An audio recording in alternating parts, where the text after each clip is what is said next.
Vice Presidente Duterte, tinawag na witch hunt ang impeachment, nagbigay pahayag sa kalusugan ng ama. Sa isang panayam, tinalakay ni Vice Presidente Sara Duterte ang iba't ibang isyu, kabilang na ang kanyang pananaw sa isinampang impeachment complaint laban sa kanya na tinawag niyang isang witch hunt. Nagbigay din siya ng update tungkol sa kasalukuyang kalagayan ng kanyang ama, si dating Pangulong Rodrigo Duterte, at ang patuloy na suportang natatanggap nito mula sa publiko sa pamamagitan ng mga isinasagawang kaganapan tulad ng Walk for Duterte. Bukod dito, ipinahayag ng Vice Presidente ang kanyang pagkabahala sa mga prioridad ng kasalukuyang gobyerno, na aniya ay mas nakatuon sa politika kaysa sa kapakanan ng mga mamamayan. Natalakay din sa panayamang usapin ng ebidensya sa kasong kinakaharap ng kanyang ama, partikular na ang mga alegasyon tungkol sa pagsira umano ng ebidensya at ang pakikialam ng International Criminal Court, ICC. And okay naman yung flight. Medyo nakakapagod lang talaga yung biyahe kasi 16 hours na total flight time. Hi! How are you? Yes. So, Ma'am, kamusta po ang aming pinakamamahal na inyong ama, dating Pangulong Rodrigo Roa Duterte? okay lang siya. Very good mood today. Una niyang nasabi noong pumasok ako, sabi niya yung braso ko daw ay doble ng braso niya. So, dalawang braso daw niya, yung isang braso ko. Ma'am, pakilinaw po yung sinabi ni Ma'am Elizabeth na si Tat. Kasi ma'am, marami talagang nabahala mga kababayan natin na si Tatay Digong daw ay skin and bones. Ano po yung konstekto noon, ma'am? Umayat siya ng sobra. Hindi niyo pa siya nakita ng ganito siya kapayat. Ganito siguro siya kapayat nung binata pa siya. Oo. So, laki ng pinayat niya. So, ito yung braso ko. Ito ba doble ma? So, doble is kalahati nito. At kalahati na lang nito ang braso niya. Pero health-wise, ma'am, okay naman siya, ma'am. So far, wala naman siyang, tinanong namin siya kung may mga complaints siya, wala naman siyang nararamdaman daw. So, okay naman siya. On that note, kasi wala din naman siya sa hospital part ng prison, nandun siya sa regular detention unit. Kasi lahat ng mga Pilipino, ma'am, talagang nagdadasal para sa speedy recovery ni PRRD kasi we are definitely more than willing to welcome him sa outside world. Oh, yes. Oo. Marami ang nagdadasal na sana ay mag-grant na yung ma-dismiss na yung kaso based on jurisdiction at hindi pa ma-desisyonan nila na nabigyan siya ng interim. Ma'am, meron bang mensahe si PRRD sa mga kababayan natin sa buong mundo? Sinabi niya na I did what I had to do for my country and then I have no regrets sa mga ginawa. Ma'am, nasabihan niyo ba siya na hindi talaga titigil yung mga Pilipino sa pagsuporta sa kanya sa pagpapakita ng ICC? Nabanggit namin na nandito kayo at nabanggit din namin yung Walk for Duterte noong July 5 dito sa The Hague. Na-mention din namin yung Run for Duterte sa Davao City at sa Cebu noong July 6. So, alam niya. At saka yung upcoming July 19, ma'am, na-mention niyo. Ay, hindi pa. Tomorrow, babanggitin ko sa kanya yung July 19 at nabanggit ko din sa kanya na merong nagbigay ng merong nagbigay ng perpetual mass sa kanya. So, araw-araw merong nagdadasal para sa kanya. Ma'am, meron po kayong message sa lahat ng mga kababayan natin sumusuporta po? Unang-una, syempre, ang mensahe ng pagpapasalamat sa dami. Pagpapasalamat namin sa ating mga kababayan sa buong mundo sa pagpapakita nila ng suporta at pagmamahal kay dating Pangulong Rodrigo Duterte at naiintindihan namin yung pag-aalala nila dahil yun din yung pag-aalala namin dahil sa kanyang edad, dahil sa kanyang health at naiintindihan din namin yung frustration nila sa kaso na ito dahil wala naman talagang basihan yung kaso kaya sana ay ma-dismiss na siya doon sa petitions and jurisdiction. Ma'am, on another note, ano po yung opinion nyo sa sinabi ni Senator Zubiri na yung impeachment complaint against you is a witchcraft, witch hunt pala. Sorry, witch hunt. Dili na siya witchcraft, ma'am. Hindi natin nilagyan na kanina barang na yun. No? Samot sa tagwa. Because you're a diamond, ma'am, it's just nag-bounce back lang sa ilaha, ma'am. Because God is with us. Correct. Dili po talayo ng witchcraft na naba. Kay duda na ako, niabot na gina sila sa witchcraft, sa ilahang kuan. Sa ilahang kagustuhan na Ma-impeach ka, ma'am. yes, matanggal ko. Matanggal ka. ko sa pwesto at I'll be out of the oh, wala ko ay, which one? Well, obvious naman na, no? Makita ninyo. Unang-una, makikita ninyo nung budget hearing last year, no? Na ang lahat ng tanong nila ay tungkol confidential funds lang. Meron lang silang inutusan na magtanong konti about sa budget proposal ng OVP na wala namang confidential funds, pero lahat ng tanong nakikita nyo, nagbabasa sila ng script at lahat yon confidential funds. Dahil doon nila kinukuha yung information nila na pang-atake at ngayon nalaman natin doon din pala nila kukunin yung information nila para sa impeachment.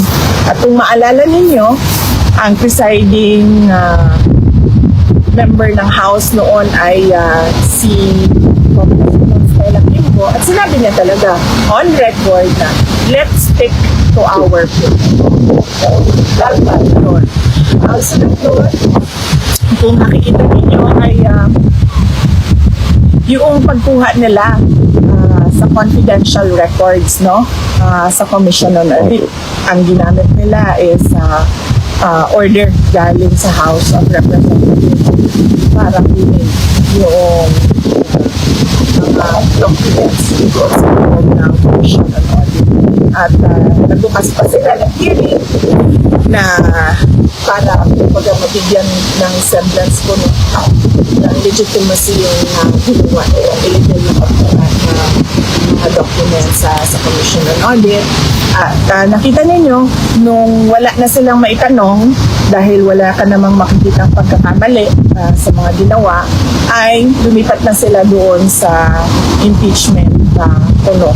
At nakita ninyo, doon sa impeachment puno nila, nakaapat sila na articles of impeachment dahil hindi nila talaga magawang mabuo ng isang complaint na makatotohanan at meron talagang mga credible na evidence. So, hindi na yan siya lingid sa kaalaman ng karamihan sa ating mga kababayan. Kita nila kung ano nangyari. Correct, ma'am. Ma'am, on a different topic po, if you will.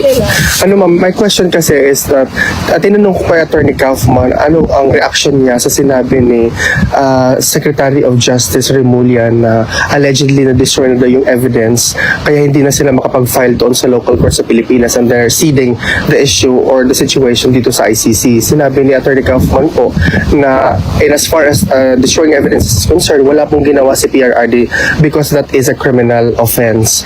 Ano po yung reaction ninyo, ma'am, sa statement ni Secretary Remulla na wala na daw evidence? A lot of Filipinos are thinking, if there are no evidence in the Philippines, what kind of evidence will be presented before the ICC? Gawa talaga na ebidensya. At yung ibang ebidensya nila, meron din tayong ebidensya na kinuha yun by force or intimidation or harassment of individuals. So, makikita din natin yun soon, very soon. Thank you, VP. Will you be attending the SONA, VP? Of course, nung SONA ko, kasi confirm na yung ano natin, Korea natin na Filipino galing. Bukod po dito sa The Hague, do you intend to visit other places in Europe on this trip? Wala po. Dito lang kami sa Hague, sa duration ng duty ko. So, July, ano ba ako?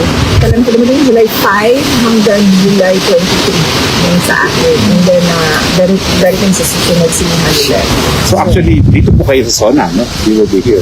You'll be out of the country. Hindi. Oo, kasi July 23 ako alis. So dito lang kami and kasi inaano namin yung 4 days a week na kasi yung bisita. So minamaximize namin yung grant ng detention unit na 4 times a week. Your reaction po na gobyerno ng Pilipinas ang gagastos para sa 4 na witnesses by way of cooperating with the ICC? Well, nakakalungkot. Dahil unang-una, sinasabi nila walang ebidensya, pero meron sila ngayong witnesses na kaya naman nila panabayaran yung yung pagbabiyahe.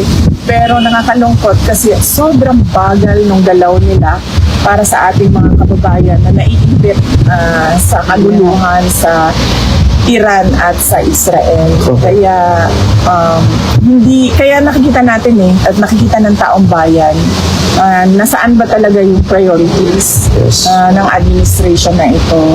Apparently puro politika lang yung paninira na sa politika lang yung kanilang prioridad at hindi yung mga mamamayan.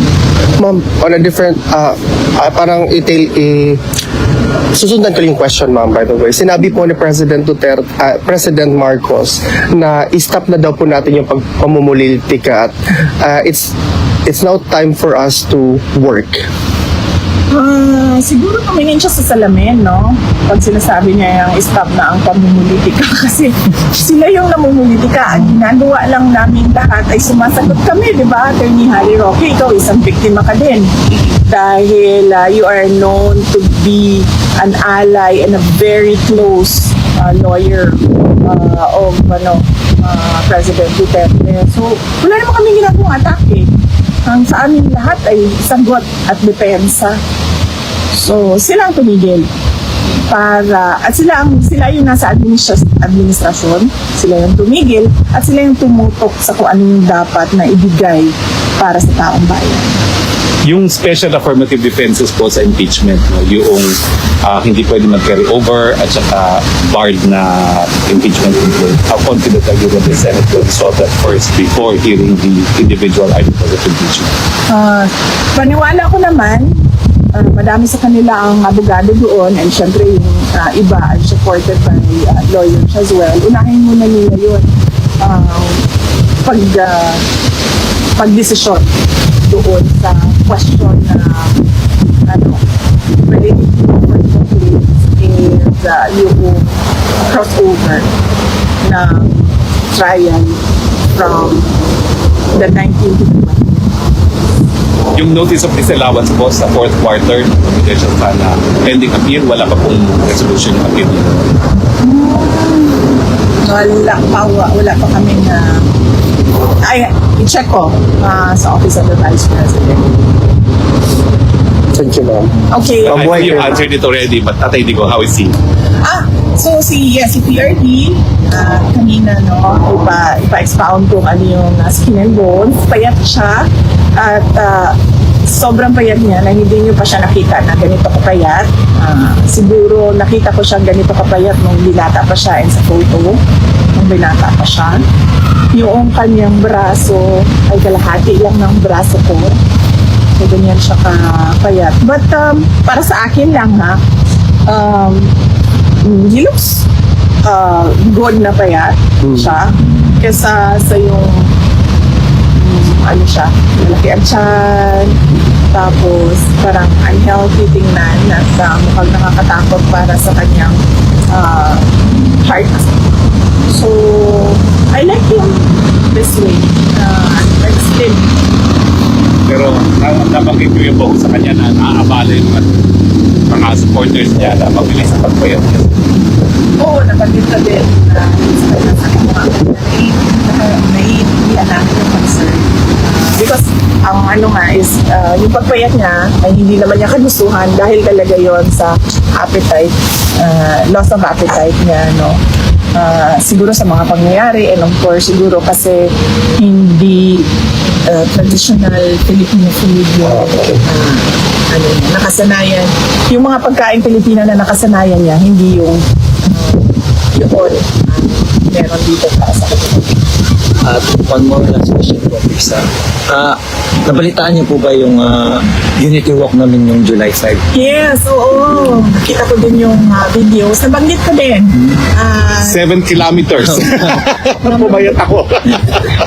Nabanggit ko din kay House na. dating Pangulong Duterte yung Unity Walk July 5 dito sa The Hague. At nabanggit ko din yung Run for Duterte, yung fun run sa Davao City at sa Cebu noong July 6. And alam din po niya sa 19. Sa 19, bukas po, napag-meeting na sa kanya pagpuntan ko kanina. Kasi nag-updating lang ako kung anong mga nangyari. So, mag-update ako kung ano yung mga future na mangyayari bukas. Thank you, VP. Thank you, ma'am. Mabuhay po kayo, ma'am. Ma'am, mas maaga ang bisita nyo ngayon, ha? Mas maaga kayo nakalabas. Tomorrow, 2. 2. Okay. So, matatapos siya ng mga 3. Pag Monday, ano siya? 1:30 to 3. Ma'am, pwede po